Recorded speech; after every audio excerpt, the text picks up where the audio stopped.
Call me crazy, but I just don't see race.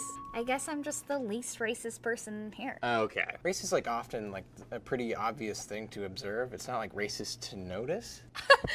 I had to laugh. Zach, my goodness, I only see one race. Ugh. The human race. Such bullshit. You're only telling yourself that so you don't have to think about racism or confront your own prejudices. No, I'm not prejudiced, okay? I don't even judge Schrap for being a woman. I'm a man, Katie, you know that. No, honestly, I just guessed. This is gonna sound nuts, but I don't see gender and I don't see sex. I just see people. You don't see how men and women look different? No, I just see shapeless blobs walking around. Okay, and if one of those shapeless blobs were pregnant, you would then know that it was a woman. To me, it could just be a heavy-set man who has a big watermelon stomach. Okay, I just am so committed to equality. I'm just a good person. Unless you're blind, you can tell that people have inherent differences. Oh, I wouldn't know if I was blind or not because I don't see disabilities. I'm not a monster. Whoa, wait a minute. Are you really not a monster just because you refuse to look at race or acknowledge someone's skin color? Does that mean you really care for equality? We're not too sure about that, but what this person seems to be doing is actually ignoring race, ignoring people of color, and ultimately ignoring racism. What this person is actually doing is embodying the colorblind myth. Hello everybody, our group will be doing our digital story on what the colorblind myth is, the problems it poses, how it's affected our society, and what we can do to teach you to make sure you don't believe or adopt the ideologies of the colorblind myth. The colorblind myth is not about how people's color perceptions is limited and accurate, such as how they can see maybe red, green, or blue. But the colorblind myth is actually about race. You may have heard people say, I don't see color, I only see people. Or maybe you've heard them say, we're all one race, the human race. Or even, we're all the same, we all bleed red after all. If any of these sound familiar to you, then these people have adopted the color blindness mindset. According to onlyblackgirl.com, the color blindness mindset is the underlying ideology that by not seeing race, you are fighting and going against racism. However, by being colorblind, you are actually still perpetuating racism. Those who adopt the colorblindness mindset think they are being open-minded and ending discrimination by acknowledging and looking at everyone as human beings. They think by not seeing race that they're good people, or they're not monsters. Like the woman at the beginning of this video. However, saying you don't see race actually translates to, I'm going to use my place of privilege to refute and deny the sufferings of those who do not have white privilege, while at the same time erasing the personal and cultural history. But by saying you don't see color or race, doesn't that mean you also should deny you have white privilege? According to psychologytoday.com, by treating individuals as equally as possible, you strip them of their race, culture, and ethnicity. According to themedium.com, the colorblind myth ideology is so popular because it's way easier to identify as colorblind and see people as just people rather than acknowledge differences that make us uncomfortable. This is a problem because we are all so beautifully diverse. But colorblindness negates all the wonderful things that make us so unique and special, and ultimately one of a kind. To some, the problematic nature of being racially colorblind may not be evident. They may say, shouldn't everyone be equal and on the same playing field? That's why I don't see race. Everyone is equal to me. Now, of course, equality and everyone being on the same playing field is something we should strive for. But ignoring any notion of race means denying minorities of their negative racial experiences, rejecting their cultural heritage, and invalidating their own unique perspectives. An article by a professor at the University of Kansas discusses his findings in regard to colorblindness and asserts that it's senseless in itself.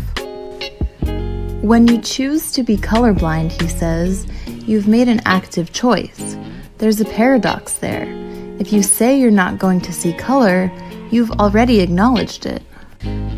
Saying that you don't see race or choosing to be colorblind doesn't acknowledge the very real ways in which racism has existed and continues to exist, both in individuals and systemically. This ideology literally just ignores racism, and as we know, ignoring problems is not the way to solve them. Ignoring the deeply ingrained systemic and structural racism in our society is dangerous. When the people who benefit from these power dynamics refuse to acknowledge that they even exist, they become at best dead weight and at worst direct adversaries in the fight for progress. So, while saying that you don't see race may seem like you're actively not taking part in discrimination, this actually makes it impossible to appropriately discuss how to combat the disadvantages presented within society for minorities. Let's take this man, for example, who has a broken leg. He's walking around in his cast, a little slower than the people around him, obviously, and he begins hobbling up a flight of stairs. As he's going up, the man hears from behind him, excuse me, can you please hurry up? I'm late. He turns around and says to them, I'm trying, but I have a broken leg. They reply with, oh, sorry, I didn't notice. I guess I just don't see disabilities. If you can see how ridiculous this scenario sounds, you can understand that someone not seeing race is just as ludicrous. The second we come into contact with someone for the first time, we make little assumptions and judgments to group people into categories. This is not inherently bad, it just helps us make sense of the world around us. However, race and the color of someone's skin is often one of the first things that we notice. So, someone claiming to simply not notice race or someone's broken leg is not generally possible. Race is a very observable attribute. It makes us who we are, and this is something beautiful, something that should be celebrated. Yet, people who claim to be colorblind seem to view race as shameful or taboo, and are uncomfortable even acknowledging that it exists. Colorblindness doesn't necessarily have to be a chosen ideology for a grown adult. Its seeds can be planted in childhood, where parents think teaching their kids to view everyone as the same will get rid of racism, or frankly, just don't know what to say or are uncomfortable with the discussion.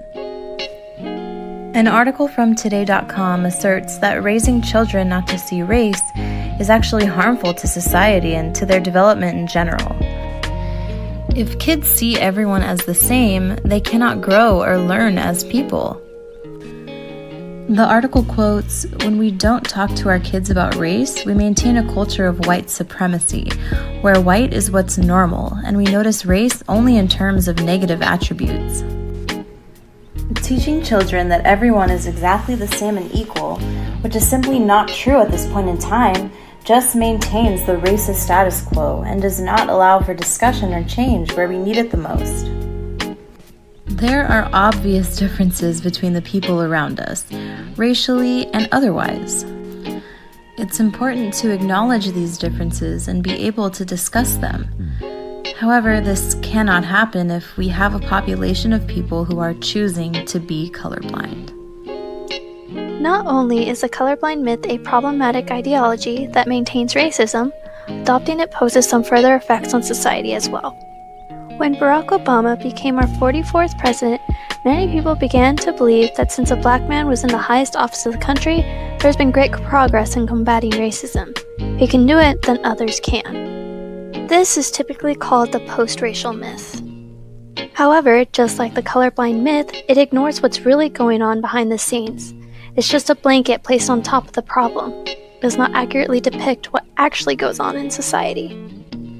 Spreading the word that we should be colorblind also diverts attention from the problem at hand. It creates a stigma that racism is a taboo topic that should be put in the closet. I told some friends and colleagues that I plan to talk about race, and they warned me. They told me, don't do it. There'd be huge risks in me talking about this topic. That people might think I'm a militant black woman and I would ruin my career.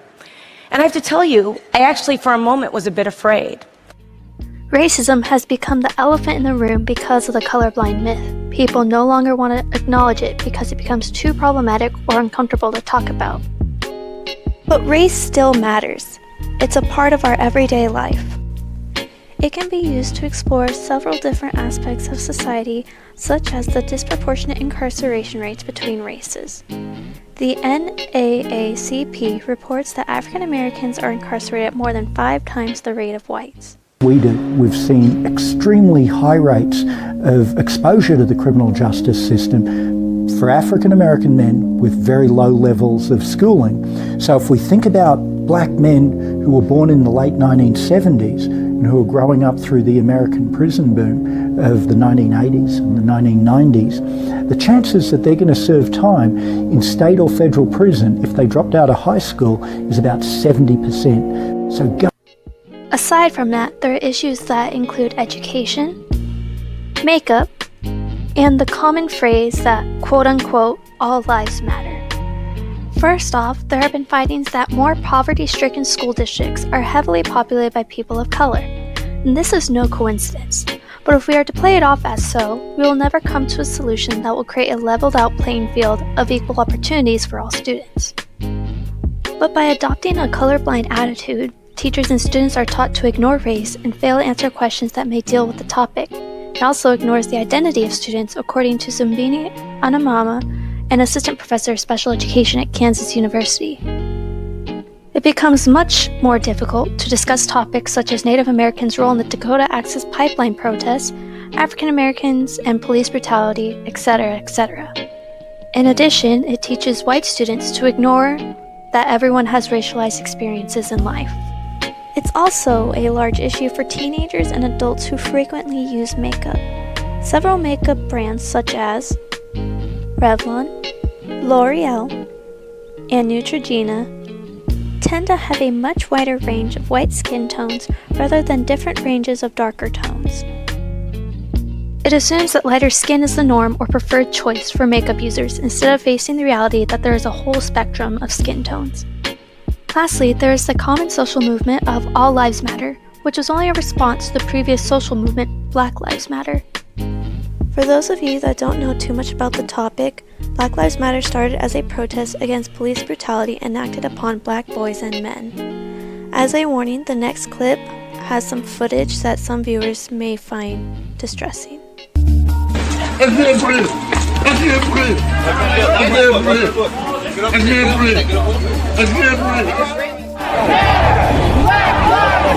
I guess.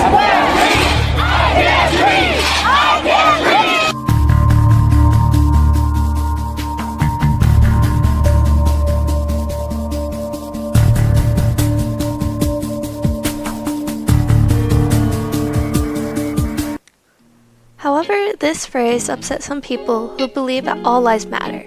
It's not that it isn't true, but it covers up what the first protest was trying to advocate. The colorblind myth mirrors the All Lives Matter movement in that it hid the issue of racism at hand in the US, instead of recognizing how black people were suffering. It redirected the attention elsewhere that, whether intentionally or not, drowned out the cries of those truly suffering. The colorblind myth becomes nothing but an oversimplified statement or an excuse that ignores several counter-arguments. If we are to say that we are colorblind, then we refuse to see the reality that is really in front of us, causing us to be delusional in the world we live in instead of acknowledging the serious problem that's at hand. We refuse to see that which makes us different and unique. Now, I'll be introducing ways we can combat others and ourselves from adopting the colorblindness mindset. Here's what you can do to not be colorblind. Instead of being colorblind, what we can all do is engage in multiculturalism. In the Psychology Today article, Colorblind Ideology is a Form of Racism by Dr. Monica T. Williams, according to McCabe 2011, we can recognize and value differences, teach and learn about differences, as well as fostering personal friendships, and organizational alliances. Another thing we can do to make sure our children do not come out colorblind racist as well, by acknowledging race in a more positive way. In an article by Terry Peters, Race and Parenting, Why Raising Colorblind Kids is Actually a Terrible Idea, he says to teach kids to be conscious of race, teach them to be like, this black kid or this Mexican kid has had a different life experience than I have as a white kid, and that's what makes it great. I see their differences, and I embrace those differences and want to learn to be better and more productive citizen going forward. Let's start off by not being these guys. A direct quote from Newt Gingrich. And my point was one I think you'd agree with, which is there's no room in America for a black racist, a Latino racist, or a white racist, or an Asian racist, or a Native American racist.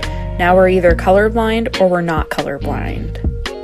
And here's another quote, but from Jennifer Lopez. I don't look at people and see color and race. I see inside.